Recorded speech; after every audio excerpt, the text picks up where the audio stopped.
Hey friends, welcome back. It's SGT here. I really appreciate you tuning in. I've got a good friend back on the line. His name's Steve Lendman. He runs a blog called Steve Lendman Blog, which we link to on a daily basis. That's sjlendman.blogspot.com. He's an author, a writer, a host of the Progressive Radio News Hour, which you can listen to live on PRN. And he's also got a BA from Harvard University, so he's no dummy. And for those of you who think that he's a controversial subject, guess what? He's also an Army veteran. Stephen, welcome back. Oh, thank you, Sean. My Thursday program was moved to Fridays now. Same time, and all my programs are live and archived, so anybody can listen to them anytime they want. Well, good man. And, you and my good friend Harley Schlanger from the LaRouche organization have something in common. Maybe you have a couple of things in common. Perhaps you're both liberals. I think that is the perception of you, Stephen, so I want you to correct me if that's not accurate. But I know that you both also want to see the criminal-in-chief, Barack Obama, impeached. You just wrote an article the other day that I want to talk about. It's called Impeach Obama, a National Imperative. And you write, and I quote, Obama violated his sacred trust. He betrayed his constituents. He's a serial liar. He broke every major promise he's made. He serves illegitimately. He's institutionalized tyranny. He's a war criminal multiple times over. He's guilty of high crimes and misdemeanors. I'll leave it there. I'm going to throw it to you, Stephen. Welcome to the program. Oh, thank you, Sean. As far as labels for me, I kind of shun labels. I describe myself as supporting right over wrong. And how do you define right? Well, I would include supporting rule of law principles, democratic values, human and civil rights, things like that. I believe in social justice. I believe that policies that government institutes should benefit everybody. It shouldn't just benefit 1% at the expense of others. So these are the things that I believe in, and anybody can put any label they want on me. Obama absolutely has spurned every single thing he promised. Every major promise that he made, Sean, he broke. I can't think of one exception, major ones. Small things he's done, but the stuff that matters most, he absolutely lied on every one of them. You could go right down the list. He's full of demagogic boilerplate. That's an expression I use with regard to his State of the Union address. All bluster, demagoguery. This is what he specializes in. He supports wealth and power and dominance. He continues and he initiates and he follows and he advocates imperial wars, multiple direct and proxy wars. He's waging social injustice on most people in the country. He's an abomination. He exceeded what his supporters thought was impossible, Sean. He exceeded the worst of George Bush. He did stuff neither Bush nor any Republican could do. It's the truth. Bush waged one war at a time. Obama's waging multiple wars. Obama took the worst of George Bush and he accelerated them. He exceeded them. He literally has gone further than any other president ever did, violating basic U.S. constitutional and international laws. He should be impeached. Yeah, I absolutely agree with you. And let me just backtrack 1 second, Stephen, to ask you just a couple of things, because I unfairly used the label liberal early on. That was just really to frame it up for you to address some of your critics. Oh, I love the term liberal. I love the term. If anybody calls me a liberal, I consider that a compliment. Oh, boy. Well, to be clear, though, you have broken your right-left conditioning, as have we, most of the listeners and readers of SGT Report, as has so many folks in the LaRouche camp. So labels really don't work anymore, because we can either understand that we are controlled by an oligarchy, right, the mockingbird media and those that are the puppets of the oligarchy, or you know that the right and the left are controlled by a puppet master. And I think you've made that very, very clear. So one thing I wanted to ask you, because I know you've taken some heat on my website on occasion for, I think, your stance on gun control. What is your stance on gun control? Because you're down there in Chicago where guns are banned for honest people, and there's all sorts of murders by bad guys who have guns. Chicago may ban guns, but it certainly doesn't do any good. Nobody has any trouble getting guns. Chicago averages more than one gun-related murder a day. It's absolutely an abomination, Sean. It's incredible. Just in the city of Chicago alone, I've written on America's culture of violence. I've written on how many people die by gun violence. I'm not a gun fan. If anybody wants a gun for a legitimate purpose, there are hunting enthusiasts. There are people like that. Unfortunately, guns kill. Well, so do knives. So do many others. other weapons that can cause great harm. The notion that people kill, guns don't. Well, there seems to be a correlation between the existence of a number of guns and the deaths by gun violence. So there's something wrong here. There's something that doesn't compute. And it doesn't matter whether you ban automatic weapons. They were banned long ago. People can get them, or they get semi-automatic ones. That it virtually is destructive. My God, you can get a semi-automatic. I don't know how many rounds they fire off in a matter of seconds. But you get kids that can go into schools or whatever, and they can fire off multiple rounds in a very short space of time, and just mow down a dozen, 15, 20 people, either kill them or wound them. There's something wrong with a society that lets this kind of stuff just proliferate. And it doesn't matter where anybody can get a gun. If you can't walk into a store and prove that you have a right to get one, you can go to a gun show. So I'm not a gun enthusiast. The Second Amendment, in my mind, was not a license for anybody to go out and buy any kind of weapon they want within reason. The Second Amendment had to do with a local militia defending a community against a foreign invader or something to that extent. That's what the Second Amendment is all about. I think that's a very legitimate thing to do. But let me ask you this, because I know that this government is bordering on the tyrannical. Some would say it is overtly tyrannical at this point. And I know you know that. You've broken your conditioning. You don't like Obama. You want to see him impeached. And yet it's him and his ilk, people like Dianne Feinstein, people like Cuomo in New York, that are disarming the good, honest people who don't go out and commit gun violence. They want to disarm, and they are actively working on disarming honest Americans, making them defenseless, stripping them of their rights to self-defense, stripping them of their rights to essentially overturn or overthrow a tyrannical government in the future should the government become tyrannical. You must see that, right? Yeah, I do see that. And at the same time, I scratch my head and I say, they can put any laws on the books they want. I remember the Brady bill after Reagan was shot. It put some tough provisions on the books. Didn't slow the ability of people to get guns. It didn't stop gun violence. My feeling is they can enact any laws they want, and guns will be as freely available as they are now. If you can't get them in Chicago, you'll get them in the suburbs. If you can't get them in Illinois, you cross the border to Wisconsin or Indiana or Iowa or Missouri or whatever and get them. But they're easy to get. So what's the point of doing something like this? It's the culture of violence that bothers me rather than guns or the laws that regulate guns.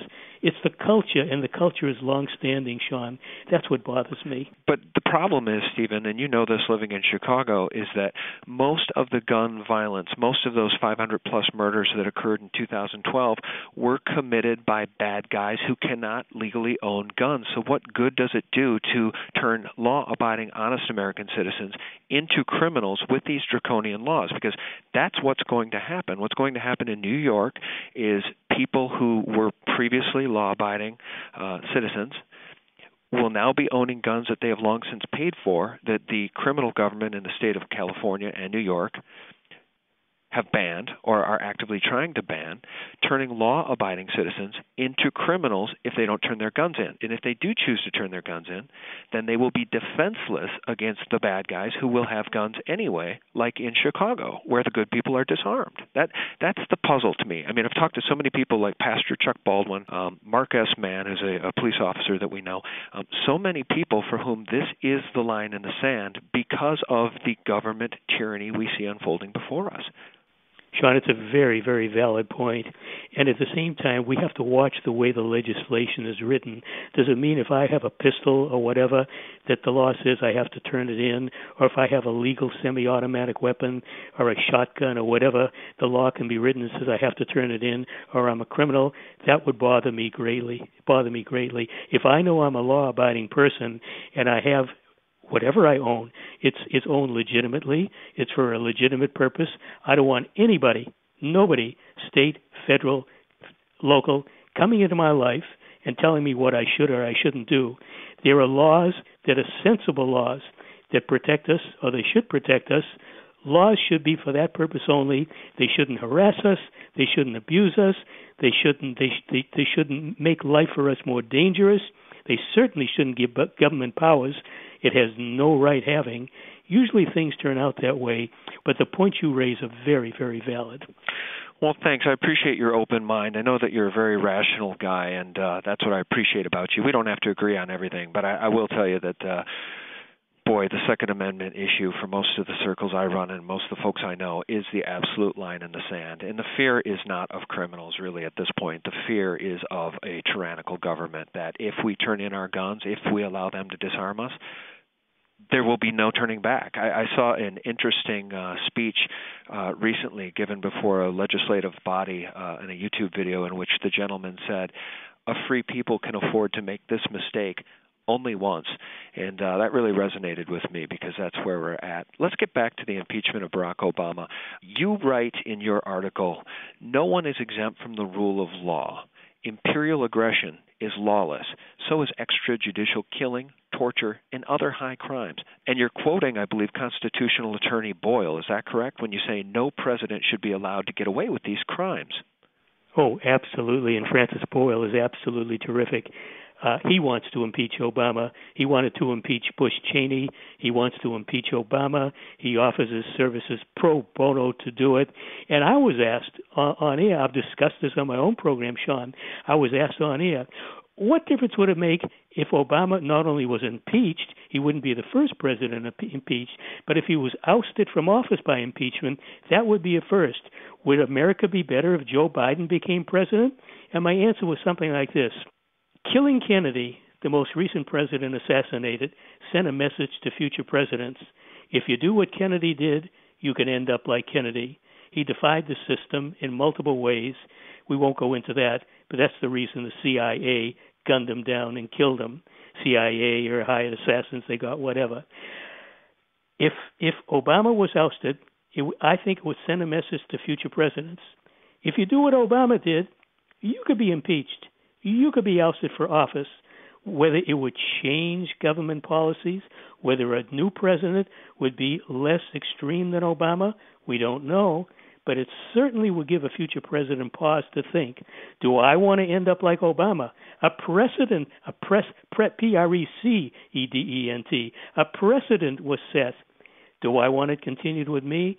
So in that respect, it could make a difference. I think it's an important precedent to set. I would love to see him impeached and ousted from office. We know the Clinton fiasco. It had nothing to do with his real crimes, and the impeachment of Nixon had nothing to do with his real crimes. It had to do with Watergate. What about the millions he killed in Southeast Asia? Didn't lay a glove on him about that. What about the millions Bill Clinton killed? The sanctions against Iraq, the war against Yugoslavia, sex in the White House? Come on. Give me a break. They should have gotten him on the real crimes he committed. They should have gotten George Bush. They should get Obama. Well, that's one of the things I love about you, Stephen, is that, you have broken your conditioning, as have I. And let's say that maybe I should ask the question, did you support Obama when he ran for president the first time in 2008? Absolutely not, with a capital N-O-T. In 2008, I wrote about his record in Illinois, a little in the Illinois Senate, most in the U.S. Senate. That's what I concentrated on. And if you took the name Obama out, Sean, and you just looked at what he supported, he was more Republican than most Republicans. Yeah. And I said, they think this guy is going to be different from George Bush. Right. They're going to have a rude awakening coming. Well, the only thing that surprised me is he turned out much worse than I expected. But all you had to do is look at his Senate record. In 2006, I think he came in, so he missed the Iraq War. But he supported all the hardline Republican policies, the pro-corporate stuff, the pro-war stuff, the defense authorizations, the whole schmear. And you looked at this and said, this guy is very much right to the right of center. He didn't surprise me a bit. I didn't support him. And I worried about him. I feared that maybe he could do stuff a Republican couldn't do, and that's exactly what happened. And on re-election, I said to people in 2012, I don't think it really matters whether Romney or Obama gets elected. I think Romney might end up constrained, but if Obama is endorsed for a second term, and if it's by a wide enough margin, it pretty much turned out that way. My God, he's got political capital to commit more murders than he's already done, and wage social injustice wars, and do all the rest that he's doing. Harden America's police state, and that's right, exactly what he's in process of doing now. I mean, he just barely began. He's got a little over a month in office. He's got almost a month in office, getting close to a month in office. He's got almost 4 full years to go, Sean. I dread, the line I like to use is, I'm not sure humanity can survive his second term. I really fear it. Yeah, and you know what? In 2008, I feared the exact same things you did, and I tried to express those fears to others with whom I worked in a corporate environment, and they thought I was speaking a different language, right? Because they don't know who Zygmunt Brzezinski is. They didn't know who Rahm Emanuel is or who he represented, really, being a dual citizen of another nation. You know, these were the things that concerned me, just as the Bush-Cheney, Rumsfeld high crimes and misdemeanors troubled me. And, you know, at least that led to the breaking of my condition.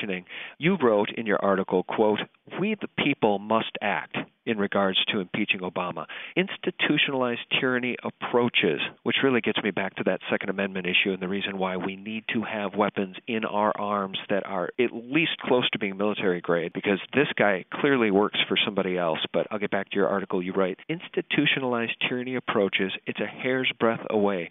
Freedom's on the chopping block for elimination. Humanity, as you just said, may not survive Obama's second term." Those are powerful words. And you know what? Whether or not humanity survives the next 3.5 years, you and I both don't think America will. Yeah, I really agree on that. I mean, tyranny is most of the way here now, and I'm not the only one who says it. I mean, terrific guests come on my program, Sean, like Paul Craig Roberts, who was in the Reagan administration as an assistant Treasury Secretary. He's one of the fiercest Obama critics, and for a guy like that, it's terrific. He's an insider, a high-level insider, and he just rips Obama down one side and up the other, and the police state harshness, and the wars that never end, and the stripping away of freedoms, the idea that Obama can have a kill list and decide who lives or dies on his word alone, including U.S. citizens. It doesn't matter if there's any evidence, if they're guilty or innocent or everything or anything. Due process out the window, judicial fairness out the window. He can order anyone detained indefinitely, either put on trial in a military tribunal or held uncharged for the rest of their lives. That's the kind of administration Obama heads. These are the policies he supports. If that isn't tyranny, I don't know what is, Sean. You know, you got that right. And, you know, we're big fans of Paul Craig Roberts, too. We post all of his original articles when he puts those out. And, you know, when we refer to false flag government-sponsored terrorism, which, again, is one of those concepts that, if you understand it, will help you break your conditioning. 9/11 was one of those paramount events for me, which broke my conditioning. I always point to a guy like Dr. Roberts, who not only worked at the highest levels of government under Ronald Reagan, right, at the Treasury Department. He's an honorable guy who spoke out against the crimes of Cheney and Rumsfeld and Bush. And he's a guy who has called 9/11 the false flag operation that it was. That doesn't mean we need to be able to explain every aspect of how they pulled it off, but we know that the official story is bunk. And if we know that powers that be within our government are capable of such horrors, then we should know that the horrors that they may have coming for us in the future could even be worse. So my question for you is, who does Obama work for? Because he clearly does not work for the Constitution or the American people. Who's he working for, Stephen? Oh, that's a very good question. I say, with all honesty, that it simply doesn't matter who sits in the Oval Office. There's an embedded power structure that runs America. The political system is a duopoly. America, as Gore Vidal said when he was living, America is a one-party state. The money party or the property party runs America. Moneyed interests run America, Sean. That's the real power. I mean, corporate power runs America, but the nexus, the most powerful part of corporate America, is the moneyed interests, the big banks, the other big financial interests. And it doesn't matter whether it's Obama, Romney, or Mickey Mouse sitting in the Oval Office. These forces run everything, and the presidents, call them anything you want, are their servants. They are pre-selected in advance. They are given their marching orders, and they either go along or they end up like Jack Kennedy. Yeah, and I think George Carlin said it best. He really said it best when he said, "It's a big club, and you and I ain't in it. We're not in the big club that runs this country." And he also said before he died, and boy was he right about this, they're coming after all your money, your retirement accounts, your pensions, your 401ks. They're coming after it, and they're going to get it. And he couldn't have been more right. They are. They're going to get it all, aren't they? They're going to get it all. He was so right. What a marvelous guest he would be to have on your program or mine, Sean. I mean, he really said it well. He was well known worldwide, and he could really lay it on the line, and he did it so well. I struggle, Sean. You struggle to get the word out to people. I stress it over and over again. If anybody thinks that you can have an election, what we call an election, it's a pre-selection. All this stuff is rigged. It's fixed in advance. The party bosses decide who'll run. They decide who'll have the power positions. Americans have no choice. You can choose from column A, column B, and guess what? You get the same choices. The names change. The faces look a little different. The policies mimic each other. There's not a dime's worth of difference that separates Republicans from Democrats. They go through theater. They pretend that they differ from one another. On the big stuff, on imperial wars, on corporate empowerment, on police state power, they are absolutely 100% in lockstep. Some issues they differ on, but the stuff that matters most, they absolutely agree on. The fiscal cliff mumbo jumbo, they've already agreed on that. They'll decide how they want to implement, how they want to play it out. But the name of the game is screw us, benefit wealth and power interests, and Obama, Romney, the whole lot of them, they'll all do the same thing, and ordinary people are getting harmed more and more. I go back to when I grew up, Sean, in the 1940s, 1950s. America was never beautiful, but it was a hell of a lot different from the way it is now. I could go to college and come out with no debt when it was affordable. I could have affordable health care. I could have things that are impossible to have now. I've compared Obama to Franklin Roosevelt in the New Deal. Roosevelt wasn't a saint, but Roosevelt created the New Deal, and Obama is ripping it apart. He wants it entirely destroyed.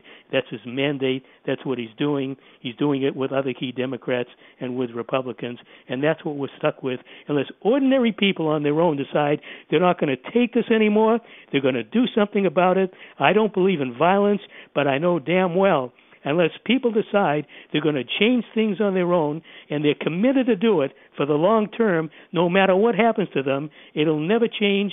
They'll be stuck with a system that gets worse and worse and worse. And I try to inspire people, Sean, by saying, if you don't give a damn about your own welfare, what about your kids? What about your grandkids? Do you want them to have a future? The only way they'll have one is if you put your body on the line and fight for it. And you better start today. And I can go on and on and on. Absolutely. 100%. Couldn't agree more. I mean, it is about future generations. It's about our offspring. It's about our natural rights, our natural-born rights to, freedom and liberty, and to not be a serf to the controllers and to the oligarchy that wants to destroy this planet with GMOs and endless debt and war. And it's just, I think we've hit the tipping point where humanity is waking up. The question is, can we take it back? Again, my only message is, if change will ever come, it only ever comes from the bottom up.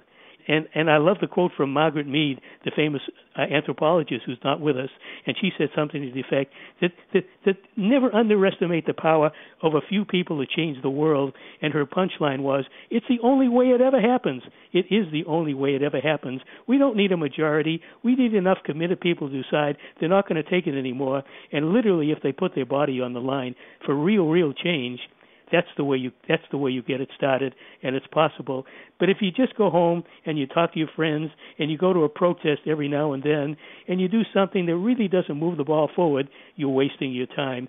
You got to literally put yourself on the line. The Occupy movement, the people involved in that, they're doing it. I think they're a great role model. Well, Stephen, we sure do appreciate your time. It's always a real joy to speak with you. We don't have to agree on everything, but at the end of the day, we are all in this mess together. And my stance on Americans speaking out, standing up, and speaking out against tyranny is that the Second Amendment, it is just the most important amendment we have after the first. I guess that's why they made it the second, huh? I always say the first is the most important because if you don't have free expression, you lose everything else. Yeah. Well, thanks so much. And why don't you tell people how they can find your blog there on the old internet? Oh, it's very simple. Instead of going to Blogspot, find it the way I do. Just Google my last name, Lendman. That's the way I bring up my blog, and I go there every single day because I post articles. If you Google that, you'll find my blog very easily. There aren't a lot of Lendmans. In my area in Chicago, there's something in southern Wisconsin, a Lendman funeral home. I hope I never run into those guys. I'll be very happy if they read me, but I don't want them. I don't ever want to have to use their services. But that's the way to find me. You'll find my articles, my radio program, my books. You'll know as much about me, Sean, as I do. Okay, Stephen. Well, thanks again for your time. We surely do appreciate it.